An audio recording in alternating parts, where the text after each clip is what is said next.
You're listening to Great Love Media. The Great Love Debate. It's the Great Love Debate. The Great Love Debate. It's the Great Love Debate. Hi again, everyone. It's Brian Howie. Welcome to The Great Love Debate, the world's #1 dating and relationship podcast since 2015, and back after a long hiatus. She was working on a top-notch, or she is working on a top-notch television project of some kind, and I have been not in Los Angeles, so I couldn't get into her universe, so properly distanced. Not always around, but always preferred on the controls. The two-time Emmy Award-winning Keiko. Hey, hey. So we just did a listener letter episode. Me and Sadie Katz guest starred, and we did one for the dudes. And over the last few months, these letters have been coming in. People have had a lot of time to think about things this year. People have had a lot of time to evaluate where they are in their lives and in their relationships. So it's Ladies' Day here at the Great Love Debate. And I needed a voice of reason, because sometimes some of the, not that the ladies are any more unreasonable than the men, but sometimes it's a little hard on me to give the advice without being accused of not understanding the way they think. So we brought in the voice of reason. We brought in the two-time Emmy Award-winning Keiko, and she's going to help me with this fresh batch of listener letters. And I haven't seen them, so I don't know what we got here. Are you ready, Keiko? Yeah, I'm ready and very excited. Have you enjoyed your time away from the Great Love Debate? No, I have not. Have you listened to all the episodes that we did in your absence? I think I have, actually. Yeah. Yeah, they're fantastic. I've been enjoying them one by one, and it's been great, and I love the show. Okay. Thank you. All right. Well, special guest star on the controls and on the letters, the two-time Emmy Award-winning Keiko. Thanks. Which is lit on her business cards now, the two-time Emmy Award-winning Keiko. And this new show that she's working on, which is top secret, she may be the three-time Emmy Award-winning Keiko. We shall see. All right. Are you ready for the listener letters here? Ladies' Day listener letters? I am. Okay. You are going to read them, and then we're going to answer them. Okay. Sounds good. Listener letter number 1 is from Margot in Boston. Does that mean you get to do with an accent, or she might not have an accent? That's the thing about Boston. Some people have a crazy... I mean, I'm from New York, and people are like, you don't talk like you're from New York, and I guess I don't. But not everybody from Boston has the Boston accent. No, they don't. You just look for every opportunity to say wicked that awesome. You can to... Yeah, no. I don't think Margot does. All right, anyway, go. I don't know. It's not in the writing, so... Okay, ready? Margot from Boston... I should feel happy about my love life. I'm 26 and have an amazing boyfriend of 4 years. He's a sexy, smart, gentle, and driven investment banker, and our sex life is fire, in all caps. But, that's in all caps too, our conversations seem to fizzle out. I'm a teacher, so it is a very stressful time right now, and I don't always want to talk about work, but sometimes I don't know what else to talk about. His job is very stressful as well, and he seems tired out, so we don't go out too much and hang in. This is my first real relationship, and I don't have much to compare it to. Should I be content in silence? How can I get him to do more fun activities together, so have more fun things to talk about? I love the podcast and listen every week. Hope to hear this question on it. Oh, well, there you go. Be careful what you wish for. Well, this is a tough one, Margot, for a couple reasons. So you have been dating him for 4 years? 4 years, yeah. And this is a new problem, or did you just run out of things to talk about? So there's a couple layers to this. First of all, he's a 26-year-old investment banker or aspiring investment banker. I knew a lot of those guys when I was 26. It is a hard, stressful, lot of hours, don't be distracted job for many, many years. Just to be clear, she's 26. She doesn't say how old he is. So we're assuming they're about 26. This. She's 26. Okay. Yeah. Mm-hmm. Okay. Well, maybe he's an old man. I don't know. But let's just say he's in his 20s. Either way, or in his 30s, that's a challenging job and that there's a lot of hours and there's a lot of stress and there's a lot of meetings and then a lot of stuff. And a lot of times when you get away from that, you just do want the quiet. So if you guys have settled into a pattern of, teaching is challenging too and he's challenging too, and you're just sort of sharing space together, that's not the healthiest thing in the world.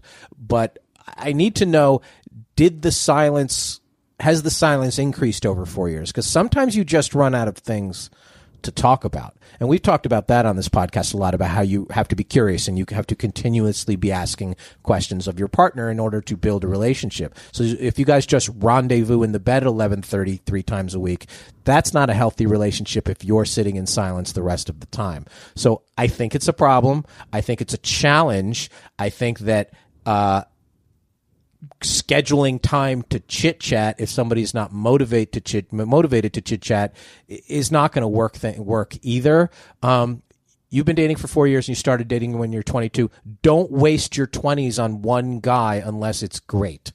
So my suggestion is take some time apart, see if he suddenly wants to call you and talk to you more or spend some time with you more. But don't wait till you're, 28, 29, 30, 31 before you realize this might not work. This is prime time for you to get out there and see if you find somebody who wants to chit chat with you.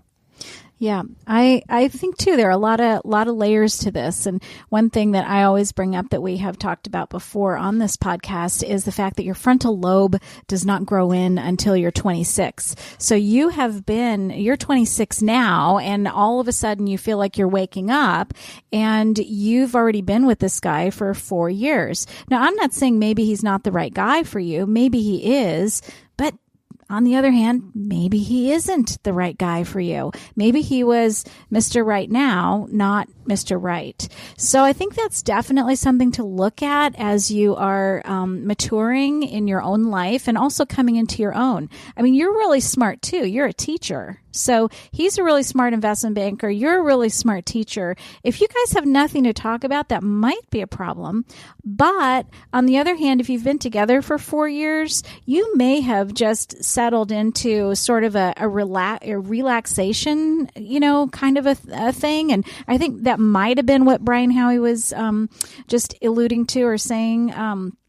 That is that no, I wasn't thinking of it in a negative turn. I don't think it's here either. It just could be one of those things, and you got to get through it. But the thing that is going to sustain you for 60 years in a relationship is not your good looks or it's your curiosity for each other. Yeah. So if he's not engaging in those conversations, that means a big chunk of his brain is being occupied by something else. That's a really frustrating position for you to be in. And what his career is, that's not going to change anytime quickly or soon. So you have to decide, is this something I want to deal with on a long-term basis during my peak fun years, which is your 20s, and you're halfway through your 20s now? I think you need to take a break. I think you need to take some time apart and see if he'll circle back. Yeah, maybe do a little more self-discovery and just make sure that this is the right guy. Because what I was going to say is that I think that if you two have just fallen into or grown into, I should say, a comfortable relationship with each other, I don't necessarily think that's a bad thing. I mean, it is a complicated world. But they're not 75. Well, they're not 75, but on the other hand, they're if they feel really good with each other, maybe that's okay. But on the other hand, as you said, she's 26. She's just coming into her own as an adult, and maybe it is time to just take a look. Well, bottom line, she needs more than she's getting. So either he gives her what she needs, or she needs to get it somewhere else. That's my answer to you, Margot. Well, there you go. Yeah. Next. And the next one is from Sarah, and this is... We just paid more attention to Margot than her boyfriend. So... Well, we know more about Margot than her boyfriend. I know. Maybe he'd like to write us a letter. Maybe you should have this exact same conversation with your boyfriend. Anyway, good luck, Margot. Let us know how it goes. Pardon me. Yes, that would be a good thing to do. Talk to him about it. Ask him if he thinks it's a problem. Does he think it's an issue, or are you his safe place? Oh, and that's what I was trying to get to. You may have fallen into a thing where the two of you are no longer really trying to impress each other, but rather you are each other's safe place. Yeah, and you also that's what it is. I think that's okay. But if that's not what it is, again, something that you probably need to take a look at. You also don't want to, fall into the how was your day portion of your relationship either. So if it's not substantive conversation, just idle chit-chat's no good either. All right, Margot, we're sending you on your way. Next. Bye, Margot. Next one is Sarah via the Facebook page. The holidays are coming up, and a guy I've just started dating wants me to spend a good chunk of that with his family. I wouldn't ordinarily mind it, and I'm sort of flattered that he thinks enough of me to want to include me, but he has told me stories about them, and they seem absolutely horrible. I mean, he thinks, they're just crazy, but from what he's told me, they are really, really crazy, and that's in all caps. I'm worried this will turn me off of him before we get the chance to really settle into our relationship. Am I wrong to want to get out of it? Get out of the relationship or get out of the holidays? I think she's wanting to get out of the holidays. We've answered a version of this a couple times in the past, and it's a challenging one. Now, a lot of people do dismiss their family's craziness as like, they're so crazy, you'll love them. And really, they'll be like, they're horrible to outsiders. I get that. But it is part of their family, and you are going to have to deal with it. So this is one of the ones that I always say, this is a halfway thing. So you are going to have to suck it up and do the holiday with them. And if you get through it and it was really, really terrible, well, then maybe next holiday or the next time around, you sort of bring that up like it was really hard for me. And people who have the crazy families, and one of the upsides of being with me is you don't have to deal with any Howies because I recognize their craziness and would never bring that toxicity into any of my relationships. So you have to recognize that it is uncomfortable for an outsider if you're just dismissing crazy Uncle Joe or grabby Aunt Lois or whatever. You have to understand crazy grabby is not Aunt necessarily fun. Yeah, grabby Aunt Lois. He definitely has a grabby Aunt Lois. You have to understand that what you are used to in terms of at best eccentricity and at worst, just flat out nuts, that you have to be like, they're crazy, and you're used to them, how uncomfortable that is going to be for the outsider.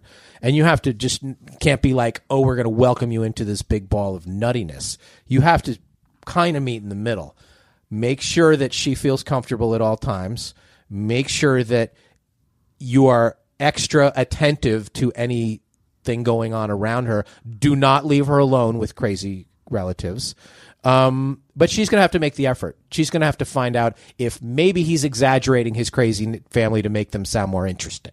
There's a chance that they're perfectly boring because everybody thinks, oh my God, I have crazy relatives. Sometimes people use that expression to try and make you think that their family is really interesting. They could be Dullsville. Or they're different. They could be Dullsville. Yeah. Maybe they're all murderers. I don't know. Yeah. But you're going to have to find out. Really you're going to have hard to find out the definition of crazy, and you're going to have to deal with it, and you're going to have to suck it up. This is because you're going to eventually have to deal with this. If you stay with this guy for a long time and you get married, and suddenly the first time this family is sprung on you is at the rehearsal dinner, that's not the best time for it either. So you're going to have to find out exactly how deep this crazy pool goes. Yeah, I don't like to push things too far down the road. And the words that keep ringing over and over in my ear from this letter are just started dating. This is someone that you just started dating. And I have to say that what time frame is that in your mind? Right. Well, just started dating. I mean, that could be like 3 weeks ago, or in my frame, I think it's 6 weeks. Could be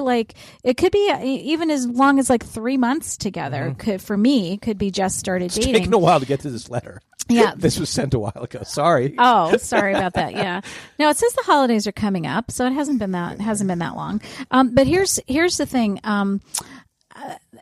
That I'm thinking, you made me lose my train of thought, Brian Howie. Sorry about that. I know what I wanted to say.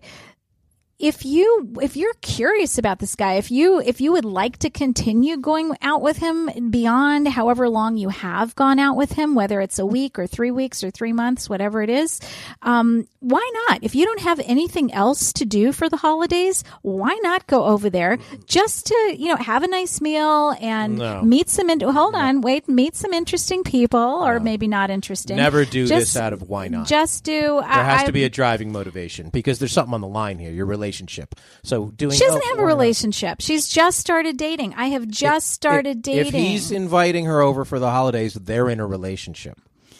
So. Well, he might be thinking that they are, but she says, and the letters from her, the letters from Sarah,